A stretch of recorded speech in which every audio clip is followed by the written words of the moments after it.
السلام علیکم ناظرین، شروع کرتا ہوں اللہ کے نام سے اور لاکھوں کروڑوں درود نبی پاک صلی اللہ علیہ وسلم کی ذات اور آپ کی آل پر۔ ناظرین، کورونا کی آمد کے بعد جو تمام مکاتب فکر میں ایک جمود آ گیا تھا اور کاروباری سرگرمیوں کے ساتھ ساتھ جو ہے سیاسی معاملات، جو سیاسی سرگرمیاں وہ بھی جمود کا شکار ہو گئی تھی۔ لیکن اس کے بعد جو کرونا کا درجہ حرارت گر رہا ہے بظاہر، اس کے ساتھ ساتھ اب سیاسی درجہ حرارت میں اضافہ ہوتا جا رہا ہے۔ تو ملک کی سیاست میں اور خاص طور پر پی ٹی آئی کی سیاست میں ایک جب اپنوں نے بولنا شروع کر دیا تو ایک ہلچل سی آنی شروع ہو گئی۔ خاص طور پر راجہ ریاض نے جب بات کی کہ پی ٹی آئی جو ہے ان میں ہر ایک نے ڈیڑھ ان کی مسجد بنا رکھی ہے اور پیپلز پارٹی ایک فیملی تھی۔ اس کے ساتھ ساتھ جعلی پائلٹس کے لائسنس کی بات ہوئی، ریلوے کے حادثات کی بات ہوئی، تو ایک ہلچل سی آنی شروع ہوگی۔ ان تمام نکات پر بات کرنے کے لیے ہمارے ساتھ موجود ہے رکن قومی اسمبلی اور پارلیمانی سیکرٹری برائے ریلوے فرق حبیب صاحب۔ السلام علیکم فرق صاحب۔ پروگرام میں خوش آمدید۔ یہ بتائیے گا کہ راجہ ریاض صاحب نے ایک بیان دیا کہ جناب پیپلز پارٹی ایک فیملی ہے، جبکہ پی ٹی آئی میں 1.5 انچ کی مسجد ہے۔ اس کے علاوہ انہوں نے ریاست مدینہ کے حوالے سے بھی کہا، تو کیا کہیں گے اس حوالے سے آپ؟ دیکھیں، بات یہ ہے کہ راجہ صاحب کا جو طریقہ کار ہے اس طریقہ کار سے اختلاف ہے مجھے۔ میں یہ سمجھتا ہوں کہ پاکستان تحریک انصاف میں اگر انہوں نے شمولیت اختیار کی اور پاکستان تحریک انصاف کی ٹکٹ کے اوپر ایم این اے منتخب ہوئے ہیں، تو وہاں پر اگر پیپلز پارٹی میں نقائص تھے تو پیپلز پارٹی کو انہوں نے الوداع کہا اور الوداع کہہ کر جو ہے وہ تحریک انصاف میں شمولیت اختیار کی، اور تحریک انصاف کے ووٹر اور عمران خان کے نام کے اوپر ان کو ووٹ ملے ہیں اور وہ رکن قومی اسمبلی بنے ہیں۔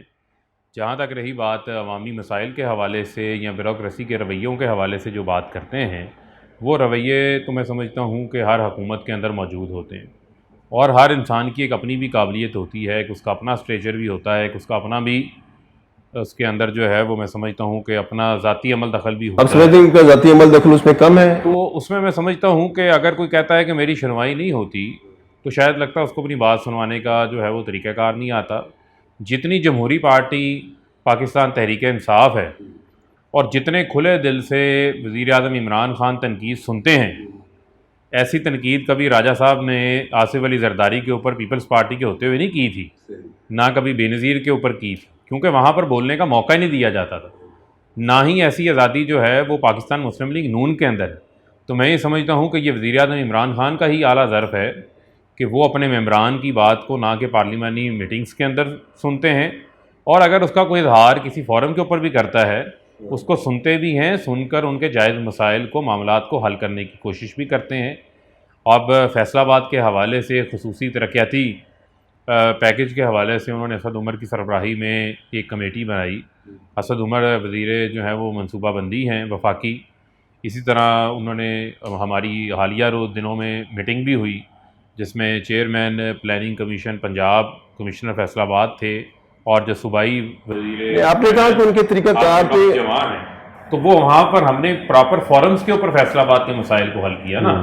ٹی وی پر بیٹھ کر یا میڈیا کے اوپر آ کر آپ کے مسائل حل نہیں ہوں گے، مسائل آپ کے وہیں پہ حل ہوں گے جہاں پر اس کا مینڈیٹ ہے۔ تو میں سمجھتا ہوں کہ پہلے ان فورمز کے اوپر جا کر بات کرنی چاہیے۔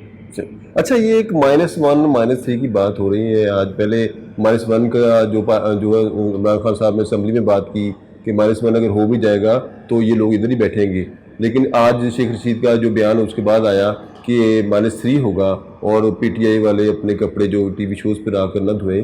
کیا کہیں گے اس بارے میں؟ دیکھیں، بات یہ ہے کہ جب بات ہوتی ہے -1 کی بات ہوتی ہے، یہ باقی ہوتی ہے، دیکھیں نہ تو -1 کے حالات ہیں نہ ہی کوئی -1 والا معاملہ ہے۔ میں 2 مثالیں آپ کے سامنے رکھے دیتا ہوں۔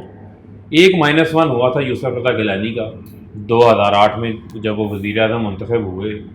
انہوں نے آصف علی زرداری کی جو لوٹی ہوئی دولت سوئٹزرلینڈ میں تھی اس کے اوپر چیف جسٹس کے حکم کی عدولی کی تھی، خط نہیں لکھا تھا سوئس بینکوں کو، سوئس اتھارٹیز کو۔ اس بنیاد کے اوپر کنٹیمپٹ آف کورٹ کے اوپر ان کو سزا دی گئی ٹل دا رائز آف کورٹ۔ وہ نااہل ہوئے، ہاؤس نے اپنا لیڈر چن لیا۔ نواز شریف جب مائنس ہوئے تو نواز شریف مائنس ہوئے پاناما کیس کے اندر، جب ان کے فلیٹس آئے، فلیٹس انہوں نے مانے لیکن اس کی نہ منی ٹریل دے سکے، نہ ہی جو ہے اس کو وہ ثابت کر سکے کہ انہوں نے یہ پیسہ کس طریقے سے باہر بھجوایا تھا۔ اس بنیاد کے اوپر نواز شریف نااہل ہوئے، -1 ہو گئے۔ نہ تو کوئی عمران خان کے اوپر کوئی ایسا الزام ہے، نہ ہی کوئی ایسا عدالتوں کے اندر مقدمہ چل رہا ہے۔ تو میں یہ سمجھتا ہوں کہ -1 کی تو گنجائش ہی پیدا نہیں ہوتی۔ اب اگر کوئی کسی کی یہ خواہش ہے، کسی کا کوئی اس کے اوپر اپوزیشن کی کوئی منصوبہ بندی ہے، تو میں اپوزیشن کو صرف یہ کہنا چاہتا ہوں کہ یہ شکست خوردہ اپوزیشن ہے. کیا شیخ رشید کو کیا کہیں گے؟ پہلے دیکھیں شیخ رشید نے اسی حوالے سے بات کی، انہوں نے اسی حوالے سے ایک سیاسی بات کی کہ اگر یہ -1 کی بات کرتے ہیں تو اگر -1 ہوگا تو کسی کے ہاتھ میں کچھ نہیں آئے گا، پھر -3 ہوگا. تو میں یہ سمجھتا ہوں -3 سے کیا مراد ہے ان کی؟ دیکھیں -3 سے تو وہی بتا سکتے ہیں بہتر جنہوں نے یہ بات کی، لیکن ایز اے تجزیہ کار کے طور کے اوپر اگر میں اپنے تجزیے کی بات کروں اس کے اوپر تو میں نے آپ کو کہا کہ وہ بات کرتے ہیں جمہوری نظام کی، جمہوری سسٹم کی. تو میں سمجھتا ہوں کہ پاکستان کے اندر جو ہے وہ جمہوریت پروان چڑھ رہی ہے اور حقیقی معنوں کے اندر جو ہے وہ عوام کے منتخب نمائندے موجود ہیں. ان کو صبر کرنا چاہیے، ان کو جو ہے وہ اپنی باری کا انتظار کرنا چاہیے.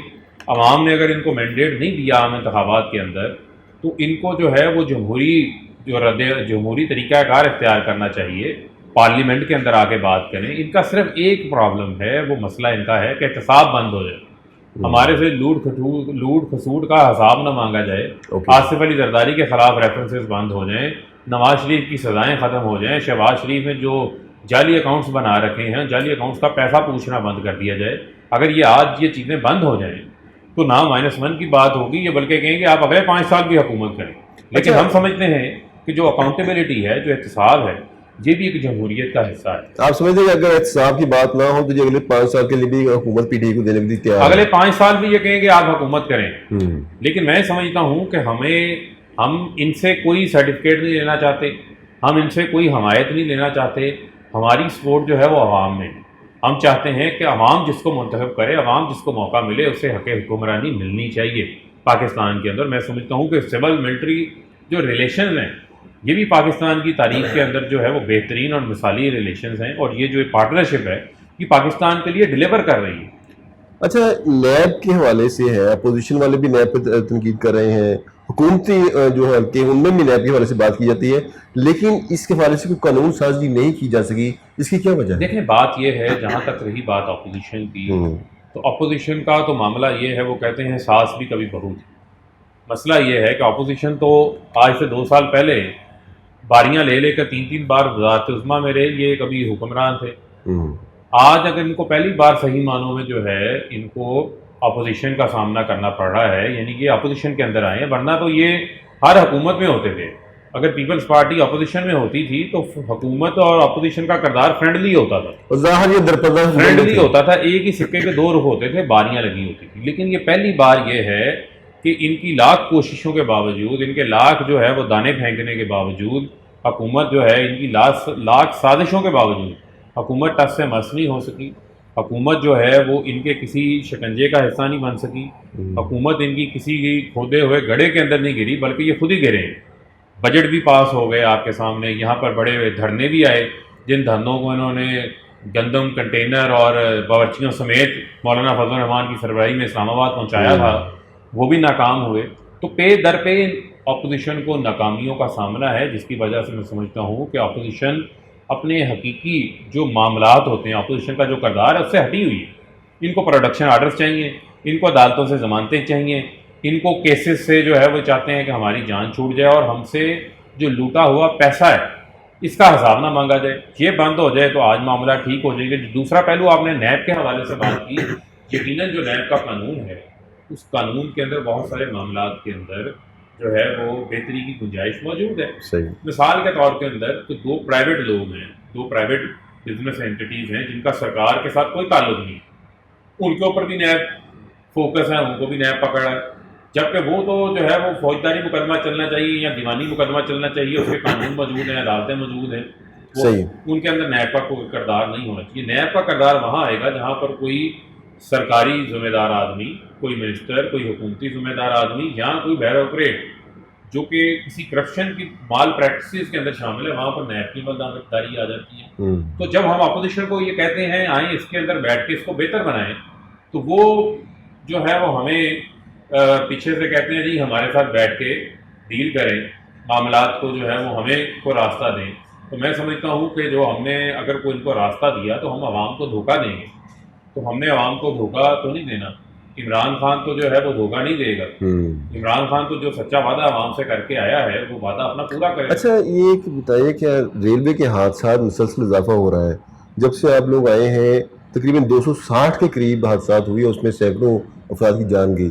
اس کی کیا وجہ ہے؟ اور باقی جو شیخ رشید صاحب ہیں وہ جب وہ ان کی اپنی ایک طریقہ کار ہے, وہ مختلف معاملات میں آپ سے مشاورت کرتے ہیں یا خود ہی سارے فیصلے کرتے ہیں؟ دیکھیے شاہد صاحب, بات یہ ہے جو جہاں تک رہی ریلوے کی بات, ریلوے تو 1857 کا پاکستان کے اندر یہ نظام ہے, ایک پٹری کا اس کے اندر جو ہے وہ اضافہ نہیں کیا گیا. ماضی کے اندر سارا فوکس موٹر ویز کے اوپر رہا. ریلوے کی اگر ہم ٹریک سسٹم کو سی پیک کے تحت ٹھیک کر لیتے, جو کہ آج موجودہ حکومت کرنے جا رہی ہے, یہ کام بھی ہم نہیں کرنا ہے. جتنے انشاءاللہ بڑے کام ہوں گے, بڑے ریفارمز ہوں گے, وہ عمران خان کی اس 5 سالہ حکومت کے دوران مکمل ہوں گے, اس میں شروع ہوں گے, جس کا پاکستان کو دور رس فائدہ ہوگا. اب ML1 جو ہے یہ 8 ارب ڈالر کا پروجیکٹ ہے اور 2 فیزز میں اس میں مکمل ہونا ہے. یہ کراچی کا پشاور ڈیولائزیشن بھی ہے, نیا ریلوے کا نظام آئے گا, سگنل سسٹم اس کے اندر آئے گا. اور جہاں پر مین وجہ ہے حادثات وہ ہیں ریلوے کے ان مینڈ پھاٹک, جہاں پر کراسنگ موجود ہے لیکن پھاٹک موجود نہیں ہے. وہاں پر ہم انڈر پاسز بنائیں گے اس ML1 کے تحت, جس کے اندر بریجز بنیں گے, پرانے بریجز ختم ہوں گے, ریلوے کا جو پرانا سیٹ اپ ہے وہ ختم ہوگا, پورا ری ہالنگ ہونے جا رہی ہے ریلوے کے نظام کی. اور آپ کو یہ بات بھی بتاؤں کہ ریلوے کا جو ٹریک ہے, ریلوے پھاٹک لگانا ریلوے کی ذمہ داری نہیں ہے. یہ جو بھی صوبائی حکومت ہوتی ہے, شہری حکومت ہوتی ہے, وہ ریلوے سے درخواست کرتی ہے کہ آپ ہمیں یہاں سے رستہ دے دیں گزرنے کے لیے, آبادی کے لیے. صحیح. تو وہاں پر پیسے وہ موجودہ شہری حکومت یا صوبائی حکومت جمع کرواتی ہے. اور جب وہ پیسے ریلوے کو ادا نہیں کیے جاتے تو وہاں پر ریلوے کے اخراجات بڑھتے ہیں. ریلوے نے ملازم وہاں پر رکھنے ہیں تو وہ ان پھاٹکوں کو بعض اوقات بند کر دیا جاتا ہے, بعض اوقات وہاں پر پھاٹک موجود نہیں ہے, اور لوگ بھی ہمارے جو ہے وہ احتیاط نہیں کرتے. تو جہاں پر اس قسم کے حادثات کا معاملہ ہے, آپ بات کر رہے ہیں, یہ حادثات کی کوئی تعداد اتنی بڑی تعداد نہیں ہے. اتنی سے زائد تعداد پچھلے 5 سال میں خواجہ سعد رفیق کے دور کے اندر بھی حادثات ہوئے. پیپلز پارٹی کے دور میں تو یہ کہہ دیا گیا تھا ریلوے کو کینسل ہو گیا, اس کو بند کر دیں. ہم نے تو ریلوے کا ریونیو, یہ تو بھی کرونا کے باعث ہمارا اس سال جو ہے وہ ریونیو کو دھچکا لگا, لیکن جو سال 2018-2019 کے اندر ہم نے 4 ارب روپے ریلوے کے ریونیو میں اضافہ کیا تھا. ریلوے کے خسارے کے اندر ہم نے 3 ارب روپیہ جو ہے وہ کمی کی تھی. ہم نے 15 کروڑ روپے کے ریلوے کے جو ڈیزل کی چوری ہو رہی تھی اس کے اوپر قابو پایا تھا. تو میں سمجھتا ہوں کہ 1 کروڑ پیسنجرز کا اضافہ ریلوے کے اندر ہوا. تو اب سی پیک کے تحت یہ جو نیا ML1 بنے گا, اور اس کے بعد پھر ہم اس کو بلوچستان کے ساتھ میں ملائیں گے جا کے لائن کو, جو گوادر تک جائے گی. پھر ہم نے ہمارا جو اگلا پلان ہے کہ ہم نے اس کو سینٹرل ایشین جو وسط ایشیائی ریاستیں ہیں, ریجنل کارپوریشن کے حوالے سے, ریجنل تجارت کے حوالے سے ریلوے کو استعمال کریں گے. اسی طریقے سے فیصل آباد میں بہت بڑی تعداد کے اندر کارگو, جو ہمارا کنٹینر کارگو ہے وہ ہمارا جاتا ہے بائی روڈ. تو جب ہمارا یہ ٹریک ٹھیک ہو جائے گا تو ہماری کارگو سروس میں بہتری آ جائے گی. ہماری جو کیریج ٹرینز ہیں, فریٹ ٹرینز ہیں, اس کے اندر اضافہ ہو سکے گا. تو یہ ریلوے کا ایک نیا ریلوے کا پورا ایک منصوبہ بندی ہے جس کے اوپر ہم نے کام کر رکھا ہے. اور اس سال جو ہے وہ ML1 کا جو ہمارا معاہدہ ہے وہ چائنا کے ساتھ سائن ہو جائے گا, کنسلٹنٹ ہائر ہوگا اور اس کے اوپر کام شروع ہو جائے گا. اچھا یہ بتائیے گا کہ جو بجٹ کے بعد جو فنڈز مختص کیے گئے تھے تعمیراتی کاموں کے لیے, اس ایک چیز بڑی شدت کے ساتھ محسوس کی گئی کہ اس سال تعمیراتی کام نہیں ہو سکے, فنڈز لیپس ہو گئے, اور اس میں آپ یہ تعمیراتی کام کرانے میں کامیاب کیوں نہیں ہو سکے؟ دیکھیں فنڈز لیپس ہونے کا معاملہ نہیں ہے اصل میں. تو پھر آپ کو یہ کہا کہ سردیوں میں جب آپ کا سردیاں آتی ہیں تو اس وقت اس میں روڈ ورک رک جاتا ہے, ٹھیک ہے. جب آپ کی مانسون کے اندر بارشیں آتی ہیں اس وقت ترقیاتی کام رک جاتے ہیں. اس کے درمیان جو پیریڈ آپ کا ہوتا ہے اس درمیان یہ کام ہو رہے ہیں. جس درمیان یہ فروری سے لے کر جون تک 4 مہینے جو ہے وہ دن رات ترقیاتی کنسٹرکشن ورک کے اوپر کام ہوتا ہے. اس دوران کورونا آ گیا, ایک ایسے نامساعد حالات آئے جس کا نہ آپ کو پتہ تھا نہ ہمیں پتہ تھا.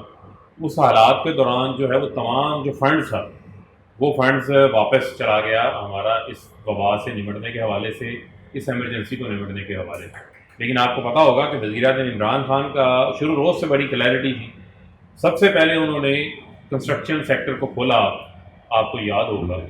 اس کی وجہ یہ تھی کہ اس سے پاکستان کی 113 الائڈ انڈسٹریز اس سے جڑی ہوئی ہیں جن لوگوں کا روزگار ہے, باقی معاملات ہیں. اور یہ وزیر اعظم عمران خان کا ہی ویژن تھا کہ انہوں نے کاروبار کو بھی چلایا اور کرونا کو روکنے کے حوالے سے بھی اقدامات لیے کہ توازن پیدا کیا. اگر آج آپ دیکھیں کہ دنیا کے وہ ترقی یافتہ ممالک, چاہے امریکہ ہے, برطانیہ ہے, وہاں پر ان کی GDP کی امریکہ کی -10% گروتھ ہے، UK کی -8% گروتھ ہے، بھارت 4.5% کے اوپر گیا، پاکستان تو پھر -0.4 کے اوپر گیا ہے۔ تو یہ وزیر اعظم عمران خان نے جو اقدامات کیے تھے، ورنہ تو یہاں پر ہمیں اس تنقید کا سامنا تھا آپ سب کچھ بند کر دیں، لیکن یہ نہیں، ان کو گراؤنڈ ریئلٹیز کا نہیں پتا تھا۔ جو لوگ یہ بات کرتے تھے وہ غریب دشمنی کی بات کرتے تھے، ان کو عام آدمی کی تکلیف کا احساس نہیں تھا، انہیں مزدور کی، ہاری کی، چھابڑی والے کی، موچی کی، درزی کی، نائی کی، جو لوگ روزمرہ 100 روپیہ 200 300 400 روپیہ کماتے ہیں، اپنے گھر کا گزر بسر کرتے ہیں، وزیر اعظم کو ان کا احساس تھا۔ اسی بنیادوں کے اوپر انہوں نے جو ہے وہ لوگوں کو کام کرنے کی بھی اجازت دی، اور اس کے ساتھ ساتھ یہ بھی کہا کہ آپ احتیاطی تدابیر بھی اختیار کریں۔ اور آج آپ دیکھ رہے ہیں کہ پاکستان کے اندر جو کرونا اوپر جا رہا تھا، اب الحمدللہ اس کا گراف نیچے جا رہا ہے، اور آج جب ہم یہاں ٹیسٹ بھی کم ہو رہے ہیں۔ آج آپ یہاں ہم جب موجود ہیں تو فیصلہ آباد کے اندر میں آپ کو بتاؤں کہ پچھلے 2 روز کے اندر ایک وقت تھا کہ ڈبل ڈیجٹ کے اوپر اموات چلی گئی۔ آج جو ہے کل ایک ڈیتھ ہوئی، اس سے پچھلے روز ایک ڈیتھ ہوئی، اس سے پچھلے روز 2 اموات ہوئی۔ اموات کے اندر بھی کمی آئی، کیونکہ ہماری ایڈمنسٹریشن نے بھی اور حکومت نے بھی اس کے اوپر دن رات ایک کام کیا، خاص طور پہ ہمارے ڈاکٹرز نے، پیرامیڈکس نے، نرسز نے، ہماری انتظامیہ، پولیس، فوج پاکستان، سب نے ایک اچھا کردار ادا کیا۔ اور خاص طور پہ میں میڈیا کی تعریف کرنا چاہتا ہوں کہ آپ نے ایک بڑا ذمہ داری کا کردار ادا کیا ہے، لوگوں کے اندر اویئرنیس دینے کے حوالے سے، لوگوں کو ان کی ذمہ داریوں کا احساس دلوانے کے حوالے سے، اس میں میڈیا نے بھی بڑا ایک اپنا ذمہ دار کردار ادا کیا ہے۔ تو میں سمجھتا ہوں کہ پاکستان کی، ہمارے معاشرے کی تمام اکائیوں نے مل کے اس میں ایک بڑا بھرپور کردار ادا کیا ہے، جس سے ہم آج اس وبا سے انشاءاللہ فتح یاب ہو کے باہر نکلیں۔ جج ارشد ملک کی برطرفی کے فیصلے کے بعد ایک تاثر پایا جاتا ہے کہ نون لیگ کو ہمدردی ملی ہے، آپ کیا کہیں گے؟ دیکھیں، بات یہ ہے کہ جو جج ارشد ملک والا معاملہ ہے، یہ نون لیگ کی ایک تاریخ ہے۔ جہاں تک رہی بات اس کی برطرفی کا معاملہ، تو میں سمجھتا ہوں کہ عدلیہ نے بہترین فیصلہ کیا۔ انہوں نے اپنے اندر موجود کالی بھیڑوں کا جو ہے ان کو آئیڈینٹیفائی بھی کیا، ان کا ارتکاب بھی کیا، ان کا محاسبہ بھی کیا، اور ایک پیغام دیا کہ اس قسم کے ججز کی جو ہے وہ عدلیہ کے اندر کسی قسم کی کوئی گنجائش نہیں، اس سے عدلیہ کا ہی وقار جو ہے وہ بلند ہوگا۔ دوسری جانب جو ہے یہ PMLN کی ہمیشہ ایک کوشش رہی، کسی کو یہ بریف فریز سے خریدتے ہیں، کسی کو BMW کا لالچ دیتے ہیں، کسی کو یہ بلیک میل کرتے ہیں، لوگوں کی ذاتی چیزوں کے اوپر بلیک میل کرتے ہیں۔ اب وہ بدنام زمانہ جو ملتان کا ایک کردار ہے، وہ ساری دنیا کو پتہ ہے وہ کس طرح لوگوں کی غیر اخلاقی ویڈیوز بناتا ہے، ان کو اس طرح راغب کرتا ہے۔ اور پھر ناصر جنجوعہ جو نواز شریف کے بہت قریب ہیں، انہوں نے اس بندے کو تلاش کیا، اور جو اس کے اندر ناصر بٹ ایک کردار ہیں، جو ایک نوٹوریس کردار رہے ہیں، جن کے اوپر خود راولپنڈی کے اندر قتل کی FIR درج ہیں، وہ لندن میں آپ جائیں تو نواز شریف کے ہمیشہ رائٹ لیفٹ کے اوپر آپ کو پریس کانفرنسز کے درمیان اور مختلف تقریبات میں نظر آئیں گے۔ ان لوگوں نے یہ تمام ویڈیوز مینیج کی۔ جج ارشد ملک کو انہوں نے فیصلوں کے بعد بلیک میل کیا، اور اس کو اس قسم کی اس سے ویڈیو تیار کروائی گئی جس سے یہ تاثر دے سکیں کہ خدا نخواستہ جو فیصلہ ہے وہ قانون سے ہٹ کے آئے۔ اور آپ کو یہ بھی بات بتاتا چلوں گا، آپ کے دیکھنے والے ناظرین کو بھی، کیونکہ ہمارا لوگوں کا حافظہ بڑا کمزور ہے، نواز شریف کو نے خود درخواست دی تھی کہ میرا کیس جو ہے وہ ارشد ملک کے پاس لگایا جائے، ورنہ کیس تو احتساب عدالت میں جج بشیر سن رہے تھے، جنہوں نے ان کو ایور فیلڈ کے اندر سزا دی تھی۔ ان کی درخواست پر ارشد ملک کے پاس کیس گیا۔ پھر ان کا کیا معاملہ تھا کہ نواز شریف رائیونڈ میں کیوں ملے، اور ملے بھی اس وقت جب 6 ہفتے کی عدالت نے ان کو میڈیکل گراؤنڈ کی ان کو بیل دی ہوئی تھی۔ اس دوران جو ہے یہ ارشد ملک سے ملتے رہے، اس سے یہ جج تھا، اور اس سے بیٹھ کے معاملات کو طے کرتے رہے۔ تو میں یہ سمجھتا ہوں کہ انہوں نے عدلیہ کے اوپر پہلے یہ زبانی حملہ کرتے تھے، ججز کو بوگس بھڑا کہتے تھے، لیکن اس وقت انہوں نے واقعی ایک ادارے کو ملائن کرنے کی کوشش کی۔ تو میں یہ سمجھتا ہوں، میں ان سینئر ججز کو سلام پیش کرتا ہوں جنہوں نے وزڈم کا ثبوت دیا، اور انہوں نے نہ صرف اس جج کے اوپر خلاف کارروائی کی، بلکہ اس کے ساتھ ساتھ اگر اس ویڈیو میں آج کوئی ریالٹی ہوتی تو انہوں نے وہ آج تک ویڈیو عدالت کے اندر جمع نہیں کروائی۔ آئندہ الیکشن میں PTI کا آپ کیا سمجھتے ہیں مستقبل ہوگا؟ دیکھیں، آئندہ الیکشن کے اندر بھی میں سمجھتا ہوں کہ عوام تحریک انصاف کے اوپر اعتماد کرے گی، کیونکہ عوام کو ایک چیز کا پتہ ہے کہ عمران خان نے اپنے 2 سالہ حکومت کے اندر یہ ثابت کیا کہ ماضی میں 5 کیمپ آفیسز ہوتے تھے، امریکہ کے دورے 13 لاکھ ڈالرز میں کیے جاتے تھے، وزیر اعظم ہاؤس کا سیکریٹریٹ کا خرچہ 1 ارب 40 کروڑ تھا، آج عمران خان اس کو کم کر کے 60 کروڑ کے اوپر لے کر آئے ہیں۔ وزیر اعظم عمران خان پرائیویٹ جہازوں کے اندر نہیں دورے کر رہے، بلکہ وہ کمرشل جہاز کے اندر سمجھتا ہوں کہ جو احتجاج ہے وہ جمہوریت کا حسن ہے. ہمارے لیے بڑا آسان تھا کہ ہم بھی ان کی طرح جو ہے وہ پرچے کٹوائیں, FIR کٹوائیں, لوگوں کو دبائیں, پریشر ڈالیں. دیکھیں نہ کسی کے اوپر ٹائر جلنے کی, روڈ بلاک کی FIR درج ہوئی ہے. ہم سمجھتے ہیں کہ جمہوریت ہے, جمہوریت کے اندر اگر لوگوں کو کسی قسم کی تکلیف ہے تو اس کا اظہار کرنے کا بھی ان کا حق ہے. ہمارا کام ہے کہ ان کی تکالیف کا مداوع کرنا, وہ ہم مداوع کر رہے ہیں. اور واسا کو بھی ہم دوبارہ سے ری اسٹرکچر کر رہے ہیں, ریفارمز لے کر آ رہے ہیں. جو واسا کے اندر ماضی کے اندر یہ خرابیاں پیدا کر کے گئے ہیں, کوئی ایک ایسا ادارہ نہیں ہے جس کو انہوں نے ٹھیک چھوڑا ہو. یہ تمام ادارے جو ان کی بنائی گئی لائبلٹیز ہیں جو ہمارے ذمہ آئی ہیں, وہ انشاءاللہ لوگوں نے ہمیں اسی وجہ سے ووٹ دیا, ہم ان کو ٹھیک کریں گے, عوام کو ڈیلیور آپ کا تعلق فیصل آباد شہر سے ہے. فیصل آباد کی جرنلسٹ برادری جو ہے صحافی کالونی کے حوالے سے عرصہ دراز سے منتظر ہے. وزیر اعلیٰ نے اعلان بھی کیا, اس کے باوجود ابھی تک عمل درآمد نہیں ہو سکا. آپ کیا سمجھتے ہیں؟ دیکھیں اس کے اوپر آج آپ نے بات کی, پھر سے بات کی, تو انشاءاللہ اس کو ہم لے کے آگے چلیں گے. اور اس سے یہ ہے کہ آپ بھی فالو اپ رکھیں, ہم بھی اس کو فالو اپ کرتے ہیں. آپ ہمارے بھائی ہیں. فیصل آباد کی جتنی صحافی برادری ہے وہ ہماری ان کے ساتھ بڑے اچھے تعلقات ہیں, اور آپ نے ہمیشہ ایک اچھا کردار ادا کیا ہے. ہم چاہتے ہیں کہ فیصل آباد کے تمام صحافیوں کو جو ہے وہ سر کی چھت ملنی چاہیے. اگر ملتان میں, لاہور کے اندر کالونیز موجود ہیں اور وہ حکومت نے بنا کے دی ہے, تو کیوں نہیں فیصل آباد کے اندر بنے, تو ہم آپ کے ساتھ ہیں. ناظرین، فرق حبیب صاحب نے حکومتی موقف بڑی تفصیل کے ساتھ بیان کیا. انہوں نے اس امید کا اظہار بھی کیا کہ آئندہ 5 سال میں بھی, جو آئندہ الیکشن میں بھی جو حکومت بنے گی وہ PTI کی بنے گی. اس کے ساتھ ساتھ انہوں نے شیخ رشید اور دیگر معاملات -1 اور -3 اور ریلوے کے حادثات پر اپنا موقف بیان کیا. پروگرام کا وقت ختم ہو جاتا ہے, اجازت دیجیے, اللہ حافظ.